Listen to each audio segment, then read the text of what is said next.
ax plus b. Then dy dx equals cosine of ax plus b multiplied by the derivative of the angle. The angle here is ax plus b, so the derivative of ax plus b. Let's take the second rule for cosine.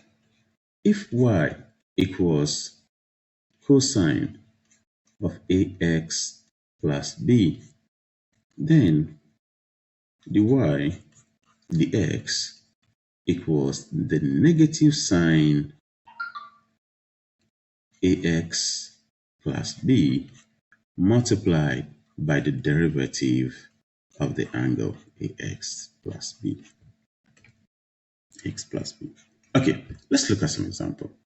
For example, if y equals 2 plus sine of x, dy dx will be, we differentiate 2, that goes to 0. If you do not know how to differentiate, please check my video on differentiation. So, if we differentiate sine, we have cosine of x multiplied by the derivative of the angle. If we differentiate x, we have 1. So, it got 1 times cosine of x, that becomes cosine of x. Let's take another example. If you have y equals 3 cosine 2x plus 6 sine 3x minus 2, dy dx will be, this is 3. If we differentiate cosine 2x, if we differentiate cosine, we have the negative of sine. So we have negative sine 2x multiplied by the derivative of the angle. The angle here is 2x. If we differentiate 2x, we have 2. Plus, this is 6. We differentiate sine of 3x minus 2. If we differentiate sine, we have cosine. So we have cosine of 3x minus 2 multiplied by the derivative of the angle. If we differentiate 3x minus 2, we have 3. So we can simplify. This is 2 times negative 1 is negative 2 times negative 6 sine 2x. This is 6 times 3 is 18. So plus 18 cosine 3x minus 2. All right. Let's check another example.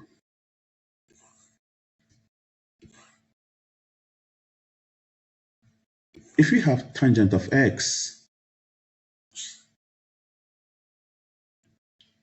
see, y equals tangent of x. We want to find the derivative. We know that tangent of x can be written as sine of x over cosine of x.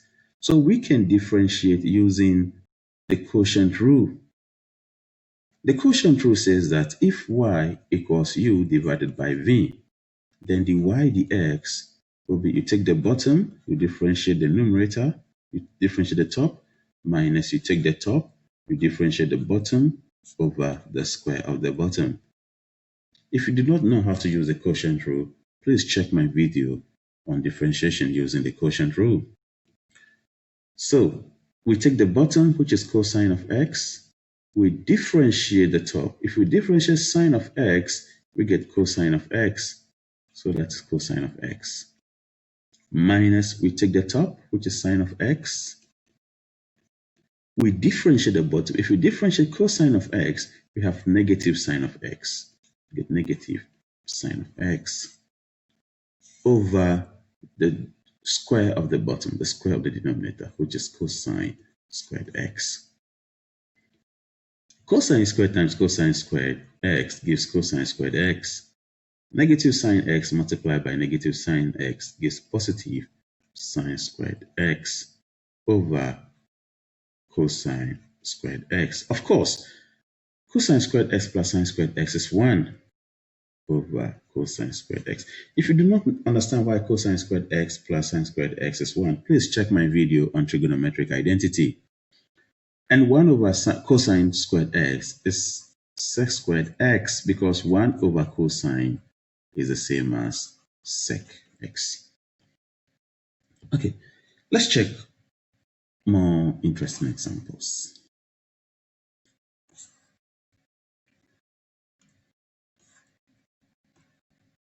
All right, so let's look at if y equal to sine cube of x, dy dx will be, we know sine cube of x is the same as y equals sine x all cube. Of course, this is the same as the derivative of ax plus b to the power n. In my other video, I differentiated such an example that is n ax plus b n minus 1 multiplied by the derivative of the expression in the bracket. Multiplied by the derivative of the expression in the bracket. So when we differentiate ax plus b with respect to x, we have a. So the same thing applies here. The y dx will be, we consider this as one function, which will be 3 sine x squared multiplied by the derivative of the expression in the bracket. If we differentiate sine of x, we have cosine of x. So the y dx is 3 sine squared x cosine of x. All right, let's take some other example.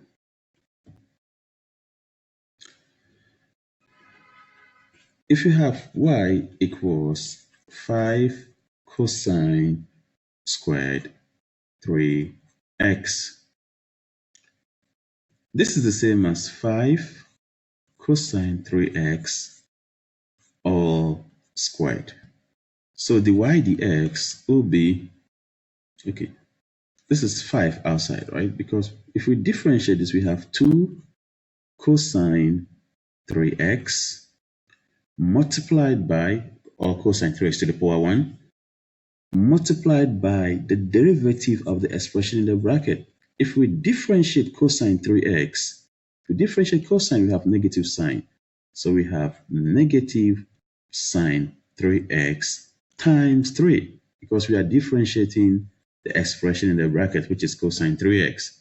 We differentiate cosine, we got negative sine of 3x multiplied by the derivative of the angle, which is 3.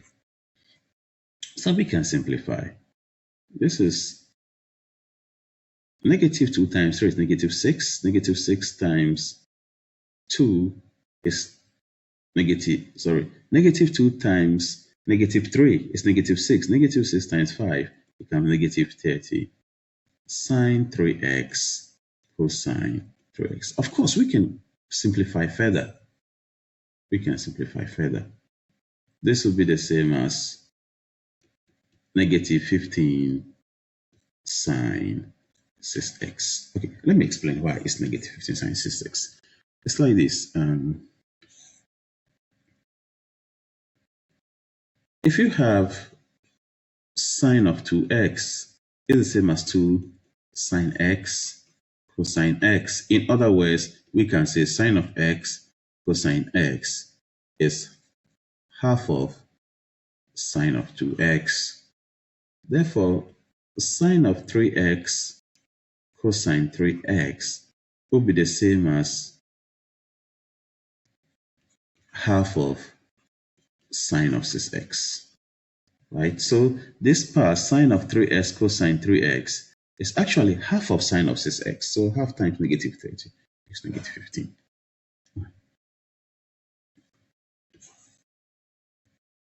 Okay, so let's look at another example.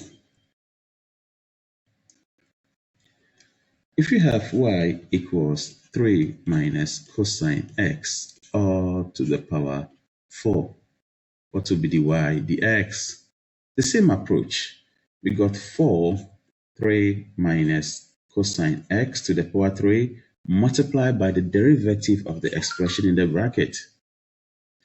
If we differentiate 3, we got 0. If we differentiate negative cosine x, we got positive sine x because we are differentiating negative cosine x. This is the same as negative of negative sine x, which is positive sine x. So that becomes 4 sine x, 3 minus cosine x, all cubed. Let's take one last example.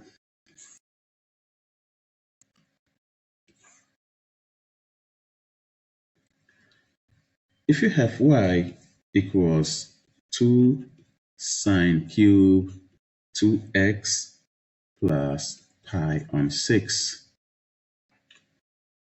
this is the same as 2 sine 2x plus pi on 6 all cubed.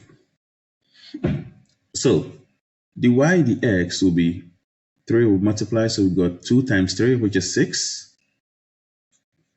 sine 2x plus pi on 6 all squared, multiplied by the derivative of the expression in the bracket. If you differentiate sine 2x plus pi on 6, this will give us cosine 2x plus pi on 6 multiplied by the derivative of the angle. If you differentiate 2x, we got 2. If you differentiate pi on 6, we got 0. So this is the same as 2 cosine 2x plus pi on 6. So the y, the x will be, so multiplied by 2 cosine 2x plus pi on 6. Of course, 6 times 2 is 12.